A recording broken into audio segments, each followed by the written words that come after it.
Hey friends, this is the Mrs. Volfie from our half-acre homestead, and today we're going to make pizza. I'm just throwing something together because it's Friday and Papa and I want to watch TV tonight and relax. So I'm just raided the fridge to see and cupboards to see what we have. We have a green pepper. I got some asparagus spears that are going limp, so I'll use those. A can of mushrooms. I have a can of bacon, or jar of bacon. I have some ragu spaghetti sauce, some marble cheese, some mozzarella, some parmigiano. But first, let's get those out of the way. We got to make the dough. So, let's get the old cowgirl going. And in her, we're going to put 1 1/3 cups warm water. I'm going to leave a little bit just in case. We're going to put about a tablespoon of olive oil. We're going to put just under a tablespoon of yeast.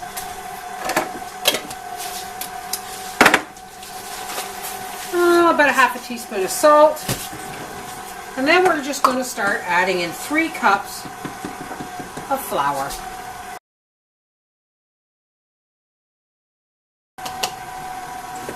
And you'll want to keep some flour, obviously, aside for the rolling of the dough. Now we're going to turn her up. And we're going to let this dough knead for about 5 minutes, all right?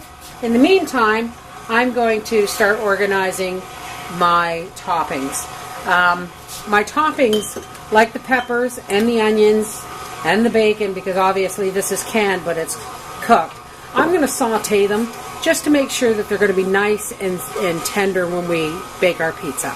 Okay, the dough is pretty much ready. So what I'm going to do is just for a second, I'm going to let it hang here. Whoops. And I'm going to just drop a bit of olive oil in the bottom of the bowl. And I'm going to put this back down. And I'm going to hit stir for a second, just to coat the dough with olive oil in the bowl so that we can let it rise right in the bowl.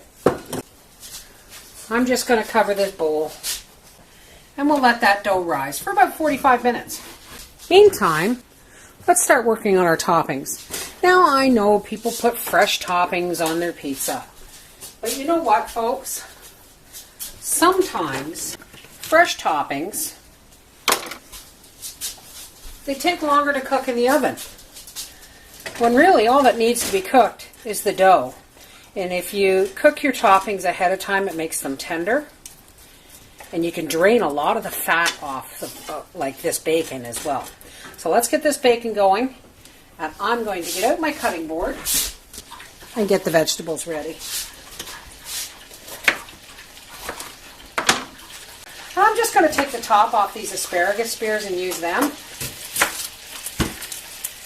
Onions in particular, I like to saute with the bacon. Alrighty, we'll be back when I have the rest of my veggies cut up and rinsed. Alrighty, there's our bacon, our green peppers, and our onions, and our asparagus tips, all sauteing, and I'm just going to turn them down and put a lid on them. Alright, we'll be back. I've got some cheese to grate, and then we'll be back when the dough's ready to make into pizza. Alrighty, folks. Now we're going to make our pizzas, and I have my pizza pans, and I've cut some parchment to put on them. Let's put some flour down on our cloth, and let's take out our risen pizza dough, and I'm just going to cut it in half here, or pinch it in half. Okay, now you can get all fancy and, you know, pull your pizza dough out if you want. I'm going to roll mine out. If you want, when you get it to this point, go ahead, use your knuckles, be fancy, and just work it from one set of knuckles to the next and let it stretch out. Woohoo! Not quite there. All right, let's get the first one on the pan.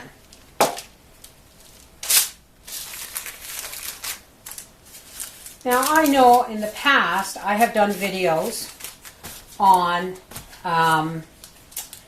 buying a cheap store-bought pizza when they're on sale and then dressing them yourself. And that's cool, except for one thing.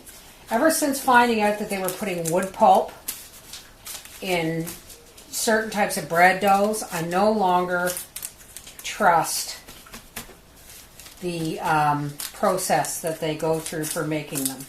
All right, that's not bad. There's one. Let's get this one in the oven and start on the second one. There we go. We're just going to take some plain old ragu spaghetti sauce. You can use your home stuff. This is just stuff I have in the pantry. And with a spoon, I'm just going to spread the sauce on. You don't want lots of sauce, folks. You really don't. Here, let's have some oregano.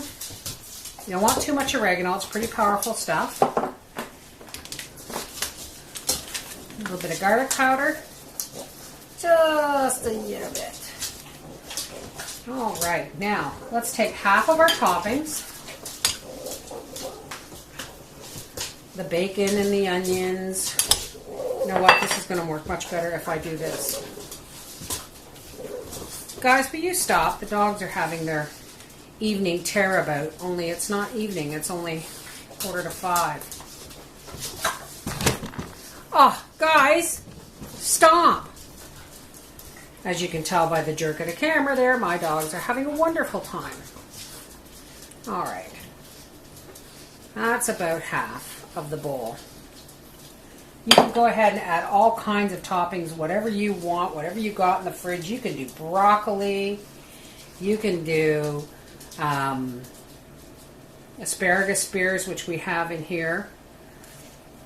For gout sufferers, if you have gout, eat less asparagus and more celery. Hey, dear. Yeah. All right, let's get our cheese, or some of our cheese, on here. This is half mozzarella, half marble. And my oven is preheating at 375 degrees. See how much easier more even. See how much more even it is when you sprinkle things with your hands. Okay. Sorry I keep reaching in front of the camera. I put all my stuff too far. Now let's put some Parmigiano on there. And there is the oven telling me it's preheated. I'm ready for this pizza. All right, we'll be back in a minute when this comes out of the oven. I'm going to go ahead and work on the other one. And there's our second pizza ready to go in the oven. And there it is, folks. Now I learned this trick. These are my kitchen scissors. They always get washed in with the dishes. I learned this trick from Depression Era Cooking with Clara. It's going to be too hot for him to do a taste test, folks. You're just going to have to trust me that this is going to be delicious. This is the Mrs. Volfie from our half-acre homestead saying pizza does not have to cost a fortune, and when you make it at home, it's healthier and cheaper. Take care. Bye-bye.